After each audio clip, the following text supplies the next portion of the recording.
What makes a game good depends from person to person. Sure, you can talk about frame rate or how well they utilize the technology of their platform, but none of that truly speaks to how something resonates with a person. I am not a gamer. That said, I cannot stress enough how much I love playing Playdead's Inside. I got to experience it earlier this year when a friend brought it over to play with my partner and I loved it. This was the best experience I've had in the video game space, something that I admittedly am foreign to, and I haven't gotten it off my mind since. I need to praise it, and so that's what we're gonna do now.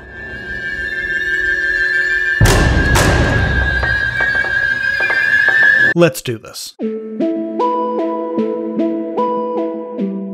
Part of why I think Inside is so beautiful is how the gameplay and storytelling just feel intertwined. When the game begins, you don't know anything about the world.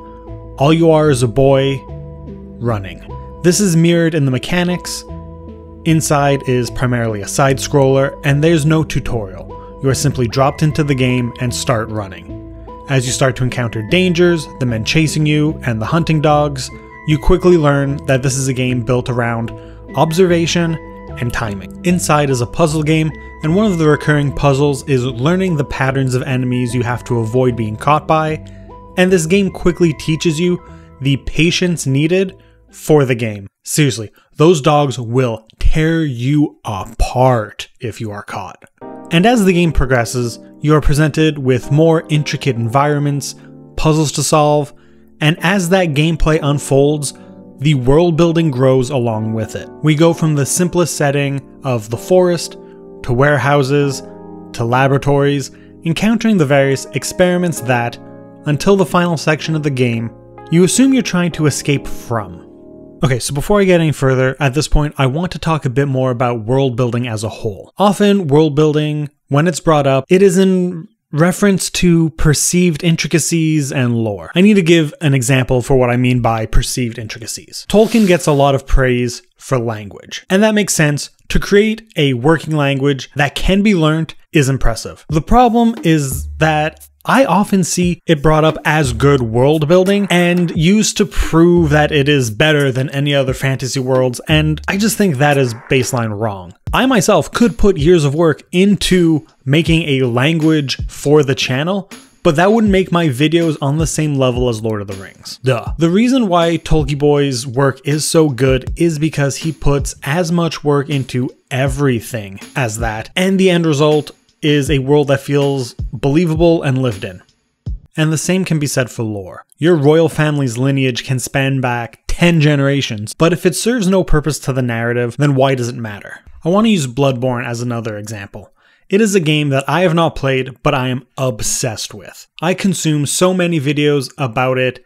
It's just so interesting. It consumes. And it is a game with so much deep world building that is spread across it, requiring the player to put together and interpret it themselves.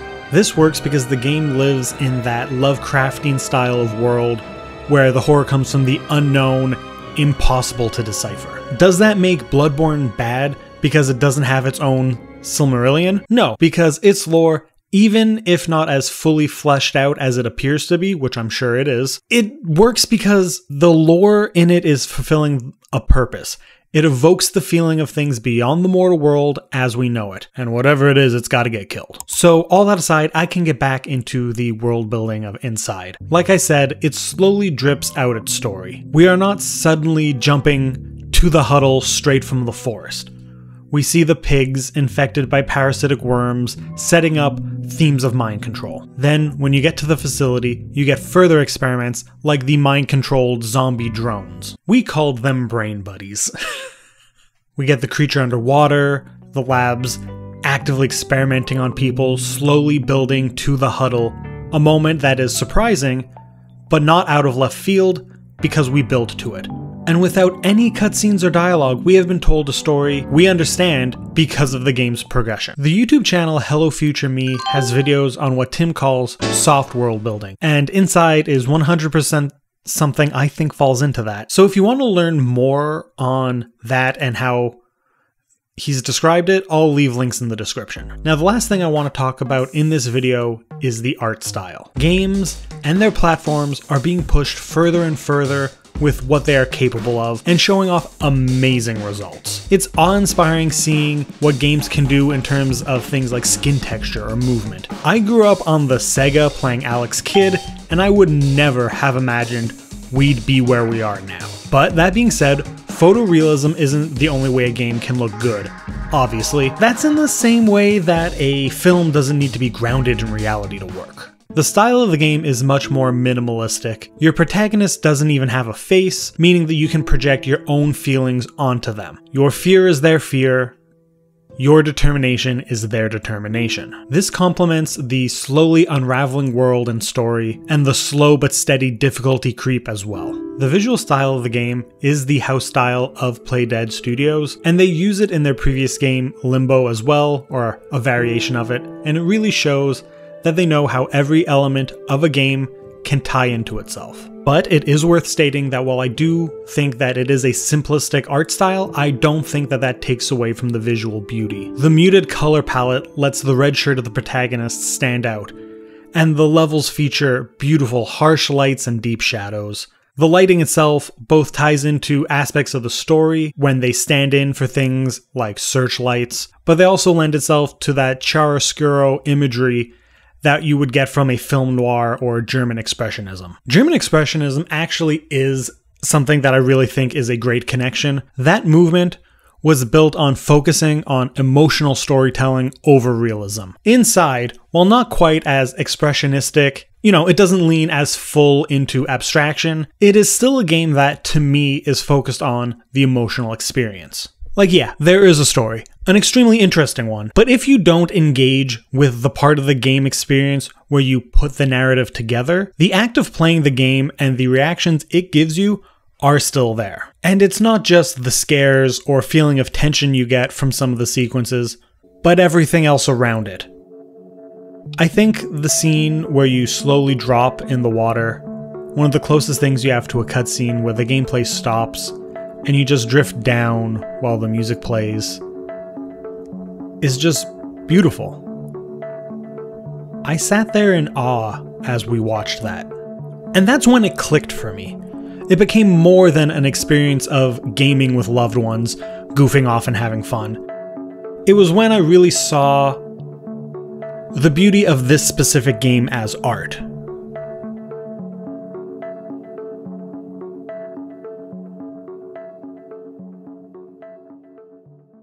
So this was a different video for me in terms of subject matter. I don't play and talk about video games, but I do talk about the media I engage with, and more importantly, the art I connect to. If you are one of my regulars, hi, I hope you enjoyed this. And if you aren't, hi. If you came to this because you love this game, thank you. This is how I talk about movies and shows, and I hope you stick around. Oh, and if you like this game, I have a movie suggestion for you. Upstream Color isn't the same tonally, but it has a similar theme of mind control, the life cycle of parasites thing going on, as well as an abstract, emotion-driven way of telling you its story. Very art film, I'm not gonna lie. I don't know where you can find it, if it's on streaming online or whatever, but I do suggest finding it somehow that doesn't directly profit the filmmaker, because since the release, Shane Carruth has been revealed to be a bit of a bad dude. Not a bit, he really is, and I don't think he really deserves any support. I, for one, got my copy on eBay. That is all for this one, Internet. I hope you liked it, and if you did, please leave that like, subscribe, share it with every single contact in your phone. Stay tuned, I've got a Halloween video coming up next. Does that mean the franchise or the holiday? You'll have to tune in. So until then, have a good one.